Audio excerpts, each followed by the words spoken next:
So hello guys, welcome back. അപ്പോൾ നിങ്ങൾ കണ്ടല്ലോ, ഞാനിപ്പോൾ ആദ്യമായിട്ട് ഏതോ ഒരു റാൻഡം ആയിട്ടുള്ള സീഡിലാണ് ഗൈസ് ഈ വേൾഡ് സെലക്ട് ചെയ്തിരിക്കണത്. ഇതിൻ്റെ സീഡ് പോലും ഞാൻ മതിയായിരിക്കും നോക്കിയില്ല, അങ്ങനെയാണ് ഞാൻ ഇത് സെലക്ട് ചെയ്തിരിക്കണത്. ഇത് ഞാൻ നോർമലാണ് ഇട്ടത്, ഹാർഡും ആക്കിയില്ല, പക്ഷേ ഈസിയും ആക്കിയില്ല, ഹാർഡ് കോർ ആക്കിയില്ല. കണ്ടാൽ മനസ്സിലാവില്ല, ഹാർഡ് കോറും ആക്കിയില്ല. അപ്പോൾ ഗൈസ് ഇത് പറയുമ്പോൾ 5 മിനിറ്റ് ചലഞ്ചാണ്. 5 മിനിറ്റിൽ നമ്മൾ എന്തൊക്കെ ചെയ്യാൻ കഴിയുമോ അതൊക്കെ വേഗം ചെയ്യുക, പിന്നെ അവിടെ നിർത്തുക. പിന്നെ പിറ്റേ ദിവസം അതേപോലെ 5 മിനിറ്റ് എന്തൊക്കെ ചെയ്യാൻ കഴിയാതെ ചെയ്യുക, പിന്നെ നിർത്തുക. അങ്ങനെയാണ് ഗൈസ് നമ്മൾ കളിക്കാൻ പോകുന്നത്.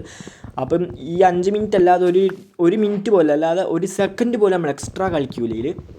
ഗൈസ് ആദ്യം തന്നെ മൈൻക്രാഫ്റ്റിൽ ബേസിക് സാധനം നമ്മൾ കയറി അപ്പം തന്നെ മരം വെട്ടണം. ഞാൻ ടൈം മേലെ അവിടെ കൊടുക്കുന്നുണ്ടാവും. അപ്പം മരം വെട്ടിയിട്ട് നമുക്ക് എന്തൊക്കെ വെച്ചാൽ ചെയ്യുക. ആദ്യം ടൂൾസൊക്കെ ഒന്ന് ഉണ്ടാക്കാൻ നോക്കണം. സ്റ്റോണൊക്കെ എടുത്തിട്ട് ആദ്യം തന്നെ സ്റ്റോണിൻ്റെ ടൂൾസൊക്കെ ആകും. അപ്പോഴത്തേക്ക് 5 മിനിറ്റൊക്കെ കഴിയും. നമ്മൾ ബെഡും ആദ്യം ചെയ്യേണ്ടത് വില്ലേജ് എങ്ങനെയും കണ്ടെത്തണം ഗൈസ്. വില്ലേജ് എങ്ങനെയും കണ്ടെത്തിയാൽ നമുക്ക് ഇതിൽ തന്നെ ജയിച്ച മാതിരിയാണ്. ഇവിടെ ആടൊക്കെ ഉണ്ട്.